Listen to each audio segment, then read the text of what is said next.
So Sri Krishna himself further elucidates more points. And one thing that he says quite prominently in chapter 15, Nirmanam Mahajita Sangdosha Adhyatma Nitya Vinivrutta Kamaha Dvandaira Vimuktaha Sukha Dukkha Sanjaira Gacchanta Mudhaha Padvyayam Tata.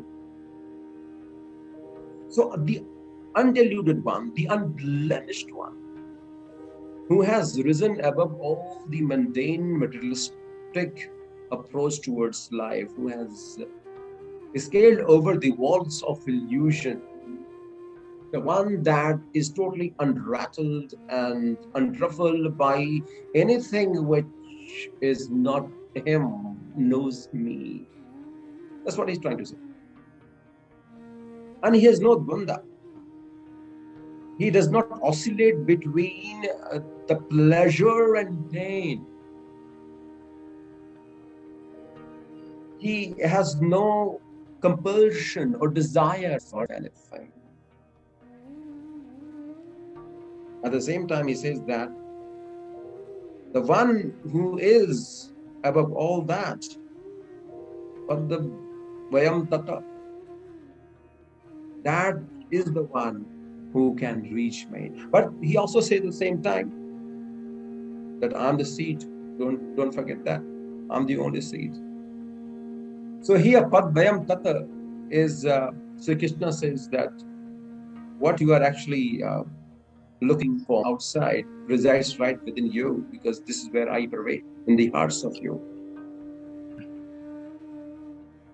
So anything that you are looking for outside, in fact, the very pursuit of equipping yourself with wisdom and knowledge which you seek outside through a guru or master, if the master tells you exactly where to go within and enlighten the lamp of wisdom within, then it's fine.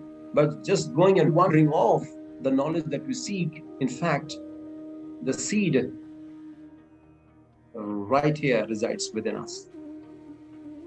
And then Sri Krishna says that that is the only reason,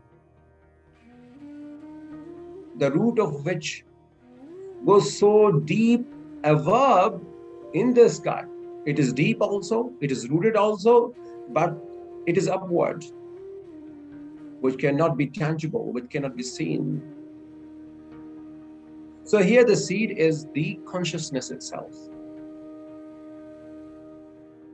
And that consciousness cannot be seen with the naked eye, with this physical eye, cannot be heard, cannot be listened to, cannot come under the comprehension of our physical reality.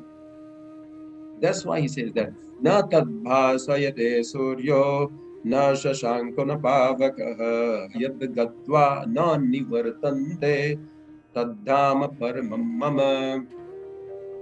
That's why he says that the one that is illumined by itself is the consciousness because of which everything illumines.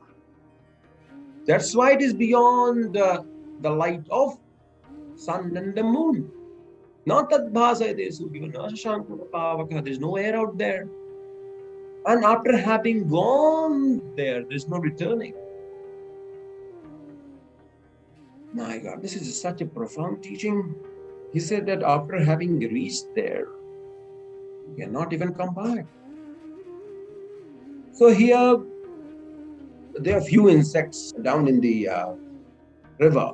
Maybe at the bed of the river, there are many insects. And they've come onto the surface.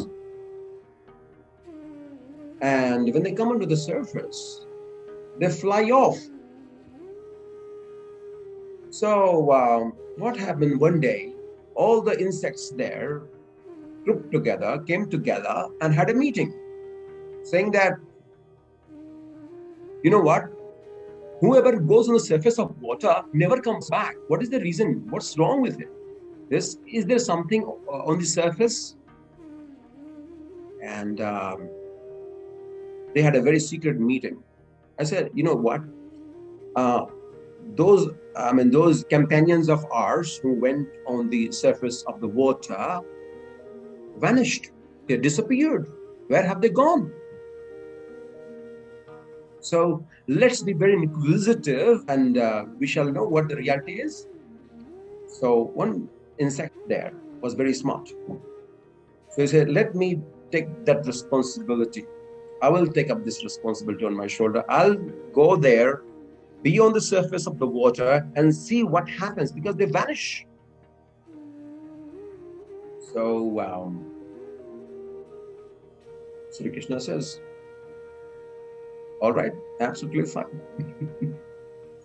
Here, let's say that that insect is a Krishna, the one that, because he's also there into everything. So he decided to go there on the surface of water, one of the insect. Here, the wise person is Krishna. Let's say that the insect is Krishna.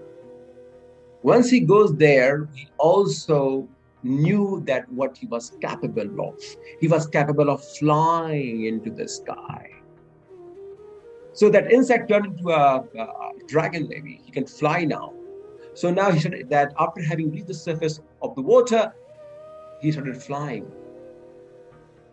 So he thought, I shall come back and tell them, as I had promised to my other companions, my other friends, that I will come deep down within and tell them what happens. So here, there's a teaching for all of us, that after having reached that level, you never come back.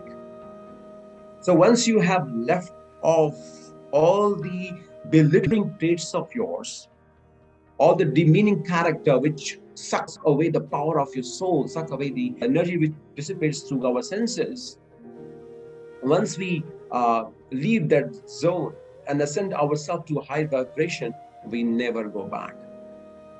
So once it flew high above the sky, even he wanted to come back and tell the story, as we have the same power to fly.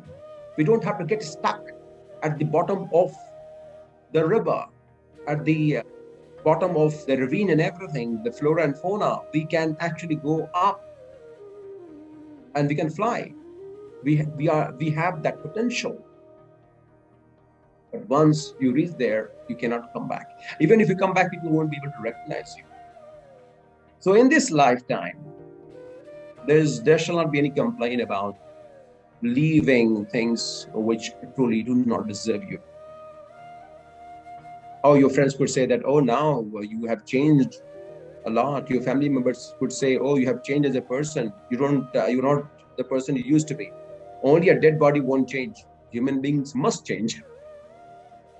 You see? So once we reach the surface of reality, we know that we can actually fly. So Krishna says that natad bhasare suryo na shanko na pavayat gatvana nivardhan. So here teaching also, after having detached ourselves from all these machinations and the mundane materialistic approach towards life, once we ascend ourselves to higher consciousness, there is no returning. So in this lifetime, we shall just detach ourselves from all the lingering emotions and feelings which do not serve the best for us. Because after relinquishing them, brushing aside all of these belittling traits, we come to a surface where we know what we are capable of. And Sri Krishna also goes on saying that the reason why we feel so stuck, there is a specific reason for that.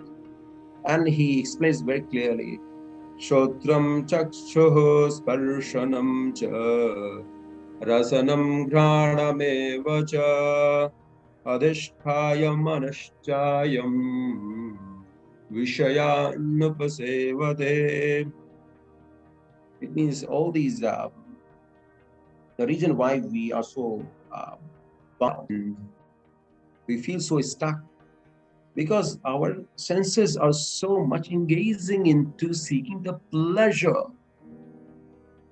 So it is as if the Charitiya, the Krishna that resides within, is not in control.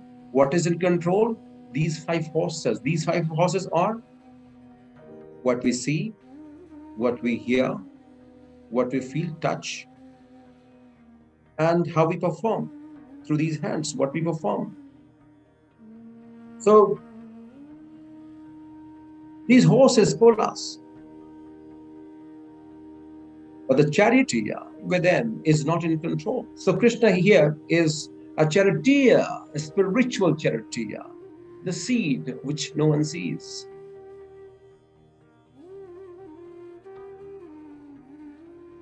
So he says quite clearly that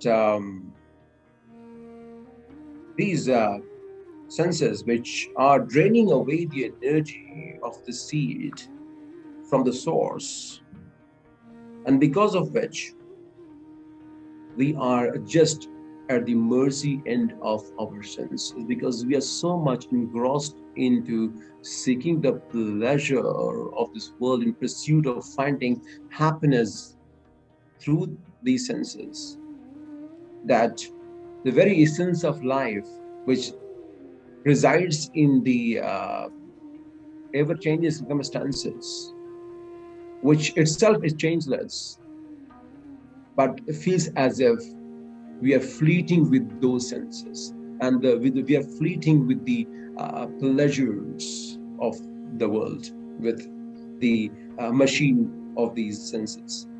So don't become a machine. Don't just operate